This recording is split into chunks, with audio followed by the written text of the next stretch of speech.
Okay, so before I start the main portion of this video, I want to say a quick thank you to the amount of support I received on the last one about Lux Maxing. That it got so many comments. I don't even forget about the views.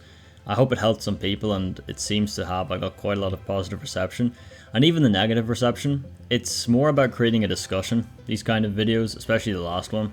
So I appreciate that. And speaking of comments, I got a comment asking to do a video on green flags and red flags, and also how you know they're the one kind of thing. Now, let me preface this by saying you have to remember my age. You know, I'm 19 years old, so I haven't lived a lot of life, but I have gone through a lot of emotional relationship things in my short time on this earth, as you can see in the first two videos on this channel, essentially. And we're kind of documenting that. So there's got about an hour of footage there to go get the whole story. However, I'm gonna do my best to help out, because I think that although I've only had a few relationships, that's not so much because I don't talk to girls, obviously. It's because I feel like I can recognize red and green flags relatively well for somebody my age. Now remember, it doesn't really matter what your age is. I'm trying to help everybody out here, so let's just get started. I've written a few things down, and I'm going to talk through them, okay? So I'm going to go through the red flags first, the green flags second, and then how you know they could be the one third, okay? So the first red flag, and it's a controversial one, is if this person that you're interested in, whether it's a dude or a girl or whatever it is, anyone, if they have a history of several relationships, several short relationships, or several messy relationships, messy breaks up, toxic things, or just, you know, kind of they tend to get around a lot, immediately to me, that is a sign that their emotional maturity is not high enough to be in a stable relationship. Okay, there's only so many times, like, you know, it's the common denominator. If someone has the emotional maturity, they're not going to be running through these relationships, because either A, they're going to be in the relationships for longer, so it's not going to be so much of a problem. They're not going to be, you know, getting into different ones. And then B, okay, let's say, you know, a short relationship happened. I've been in one that was very short. You know, it's life, but, you know, that was, I don't even know, like 6 months ago, 7 months ago. I haven't jumped into anything since, you know. And it's people who, you know, oh, I broke up, 3 weeks later they're with a different dude or with a different girl or whatever it is, you know. So that's something that I would look out for, because you don't want to add to the tally. Arguably, I was added to one, but that's a whole different story. I've already told it here. But, you know, I made those mistakes, and that's why I'm trying to help you guys. I got into a relationship with someone who had been through like 2 in the past 6 months before, you know. But then again, that was 2 years ago. I've grown since then, and I have a lot more growing to do, of course. But that's just my point on this. My second point I've written down is, yeah, this is something I noticed more recently, and it's more so because I'm an international student. So where I study, it's the new year, so there's a bunch of freshmen, I guess is what they're called, or fresh students, whatever they're called, first years. And the interacting with them, it's so synthetic. So many of them are synthetic, so many of them are fake. They're putting on a character. Dudes are trying to sort of act like, you know, I've done this, I've been there, I do all this. Girls are like clamming together and like acting overly exaggerated. Okay, now naturally, this is Freshers Week. Of course people are going to do that. They want to cling onto these friendships and just have something to hold on to, you know, as they start university. However, the problem is whenever you meet someone like that and you can just tell that they're being synthetic, or you have a hint that they may be synthetic, that's not a good sign. You see these things and you don't even know who the person is really. And they're not doing it out of badness. Sometimes they are, but most of the time it's out of wanting to impress you or just survival, like Freshers Week, you know. But that's not a good sign, because it means that someone is not comfortable in who they are as a person. And that is a problem, because if someone's not comfortable with who they are, maybe you don't have to be perfect, everyone's got insecurities, but I mean at your core, you're not comfortable with who you are as a person and your character, that's going to bring a lot of turmoil into a relationship.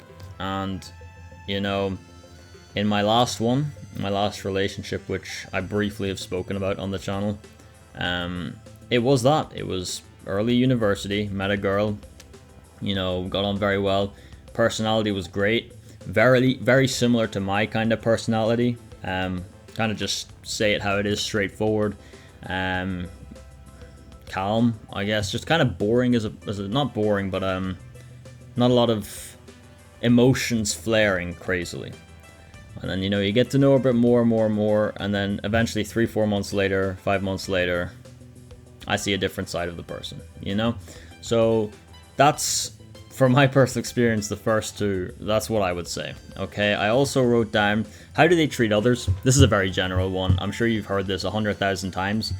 If this girl or this dude that you're going out on a date with is, you know, not saying thank you to the waiter, they're not saying excuse me when they're walking past someone, they're not saying thank you to the shopkeeper or to the man at the ice cream van or whatever it is, or they're in the park, and when I say others, I even mean animals, for example, because if you don't treat animals well, I don't know, I don't even know, that's a bit suspicious, but let's say you're at the park and you bump into somebody, you're like, oh, sorry, like, naturally that should be your response, but if someone just, like, shrugs it off, or just, like, you know, these kind of things are little things, because if they were not attracted to you, this is how they would treat you. So anyone that gives preferential treatment is, I think, a good way to say it. Anyone that gives preferential treatment based on status in society, whether that be financial, in university, if you're better in classes or worse in classes, you know, I know people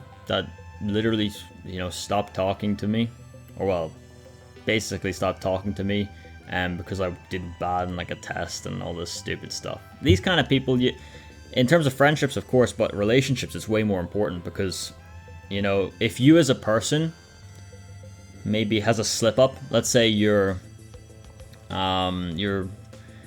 currently a university student, you're doing very well, but you drop out and you're working as a factory worker, for example. If the person that you're with doesn't treat people who would be factory workers well, they're not going to treat you well. You know, you gotta find someone who treats everyone with respect regardless of the situation. Okay, because a good heart is the most important thing. And here, I'm not talking about looks in this video, except until the end, because that's completely subjective. I can't tell you what's attractive, like, you gotta figure that out for yourself. You know, my type, one of my best friends, we've had this conversation. We'd never even debate over, or we'd never, there'd never be a girl that both of us like at the same time, basically, because we just have different preferences. And the last thing I wrote down in the red flags is to look at their closest friends. And this is advice that I heard, I heard about 2 years ago, disregarded completely, got into a relationship with a girl whose best friend was a decent girl, like a nice person, but was known to be a bit of a player, and was known to have short-term flings and stuff. And, you know, I was much less mature. I've grown a lot. As I said before, I have so much growing to do, but that's a big one, man. Like, look at their closest friends. Now, not the wider friend group. They hang out with a big group of people, and there's like a couple of people who are undesirable. Okay, fair enough. Personally, I wouldn't. If I thought someone was undesirable, I would not associate with them at all. However, some people are not as assertive and not willing to say these things, and that is okay. But I'm talking about the 1 or 2 people, everyone's got them, most people do, that you just kind of cling to a little bit. It could be your mother, could be your father, could be your brother, sister, cousin, friends, you know. It could be anyone, but the people that they really, really, you know, stick to, you gotta look at that kind of person, and is that kind of person a good person with a good heart and good character? Because if they're not, it does influence, you know. Like, I look at this girl I was talking about, she's a good person, but her and her friend just get bored quickly with dudes, and that's okay. That's okay. I mean, like, I'm not gonna hate on it. I'm very well past it, but my point is that that's something to look out for. You know, it's like natural. Like, I spent so much time with my dad, my mom, my brother, and even friends, and you sort of pick up things from them, you know. Especially when you're younger, you know, you mold a bit more, but like your body, like your character molds. I'm gonna move on to green flags now. Most of them, like, okay, so for the green flags and for the red flags, you can kind of just, they're kind of both. You can just flip it for both, of course. It's the opposites of each other. But I'm gonna talk now about a big one, and it's their relationship with their family, specifically their parents. And yes, some people have, you know, extra circumstances, such as like a parent that just left, a divorce. You can't judge people on these things. I hear a lot of people say that if she doesn't have a father figure, or if he doesn't have a father figure, either side, to not even go near them. I think that's not ideal. I don't think that's good to say, because you can't judge a person based on their parents' decision. You know, it's not right, in my opinion. But I think a better way to look at it is, how do they respond to these things if there are these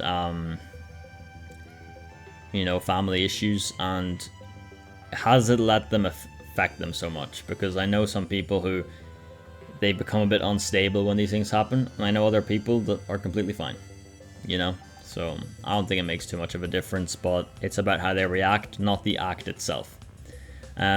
I also wrote something down which is becoming increasingly more common, and I'm going to make a video on this, and it's texting and stuff on the phone. And the main way I can describe it is, if you're texting someone, and you know this whole culture of, okay, she took or he took 2 hours to text me, I'm gonna leave her or him undelivered for 3 hours. It's like, if you, like, you shouldn't have to just text each other constantly, of course, but you shouldn't, like, manufacture the gaps in the texting. I think that's ludicrous. Just, why are we making it an emotional competition and trying to, like, manipulate the other person into getting it's an unhealthy attachment. It's a dopamine-based relationship where you're expecting that text and you feel like you need that text, and that's a whole different thing. I'm not even going to talk about that in depth now. I'm going to talk about that in another video. I have it written down as well as an idea. I have loads of ideas, I don't know, they just sort of come to me and I write them down, but now that I'm in a nicer place, I'll be able to make more videos. But the final green flag I'm going to talk about here is that they don't entertain other people. And by other people, I don't mean friends, I mean, you know, other romantic or interpersonal relationships. They don't entertain it with other people. They don't have a roster. They don't have, you know, all these crazy things. And, you know, people say, yeah, of course not. But nowadays, man, it's common. I won't lie. It's common. And the reason I say it's common is, and I'll use myself as an example. I was out, this is 2 years ago, same thing. And the girl that I got in the relationship with, and this is, I guess, a reverse red flag. So this would be a red flag because she didn't pass this, so it becomes red from green. I didn't want to go and, like, kiss her on the night because that's not my style personally. But I wanted to take her out on a date, and she kind of just got bored of, like, me not wanting to kiss her and went and kissed someone else. And, like, I remember, like, I was so upset about it. It's in my first video on my channel. I was very, very upset by this. But at the end of the day, it's one of those things where I look back now, it's silly, but that's a massive red flag. I had zero self-respect. Like, with her, I was ridiculous. Like, this would never, no, I don't want to jinx it, but this should not happen to me now. I know, you know, when you get in love and stuff, your brain sort of wires, I'd say, you know, so it's different, but yeah, that's a big one. Don't anyone that even entertains other people, like texts them on the side, you know, just leave it. And I want to close out this video by addressing another question that was left, and it was, how do I know that this person is the one for me? How do I know that they're the one? And I can't give you that answer. It's not straightforward because I haven't found the one yet, you know? I'm only 19. But I will look at my parents, who have been together from the ages of 14 and 15, got married in their 20s, and they're in their 50s now with 2 kids, and, you know, they're still together. And one thing my dad and my dad said, and I'm going to use my dad's perspective because I've talked to him more about it, just naturally. I don't know why, it just doesn't really come up in conversation with my mum much. But the big thing is, whenever you walk into a room and you see him or her, do you feel that sort of like light inside of you? That's the big one. That's how I feel like you know. Because, and not so much if she's the one, because if she's the one or he's the one, it's this plus they tick all the boxes and you guys just get on very well, you know? But this is one of those things where if you don't feel that, like, spark, it's not even worth entertaining. So, you know, I can't answer the question, how do I know that she's the one or he's the one? But I know how they can be a candidate, and that's if you feel that spark. And I look now at the 2 relationships that I've mentioned on this channel, and I keep bringing it back to that because that's how I can explain the points to you. And if you don't know what I'm talking about, I have, like, just check my channel. The first 2 videos explain basically everything. And the big thing for me is that in the one that I was in 2 years ago, or a year and a half ago, whatever it was, 2 years ago, what am I, it was a year ago. I can't believe I said 2 years ago, a year and a half ago.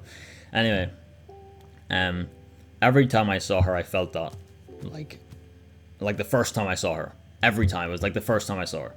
With the second one, it was not so much like that, you know? And that's sort of why I knew in the second one that I wasn't really meant to be. But the first one, I believed it was up until the last second, you know, up until she said we should stop talking.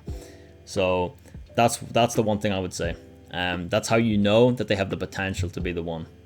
But if you don't feel that, and you're just like, oh, they're cute, oh, they're a good person, that's your friend. That's not the one, you know? But that being said, I hope you all enjoyed this video. Thank you once again for the support on the last one. Feel free to leave comments requesting topics. I'd love to talk about any topics that you feel need to be talked about. Of course, I have a long list here, but I just want to thank you all once again. This channel for me is just an outlet. I love making videos. I love doing the thumbnails. And I love just talking to the camera because it helps me as well. You know, helping me helps you. Wait, sorry, that's completely wrong. Helping you helps me, and you guys can help me. I can help you. It's just one of those things where it's like a forum for discussion, and I'm just the person who starts the conversation. So feel free to leave out your green and red flags. Let me know what you think they are. Let me know if you disagree, because, you know, it's very possible that you do. But thank you for watching to the end of this video. I hope you all have a fantastic rest of your day. Take care. Good luck to all of you starting school and university in the next coming days. I know it's hard to start, especially when you're traveling abroad. I did it last year. But thank you, everyone. Have a nice one. Stay blessed and take care. Okay? Bye-bye.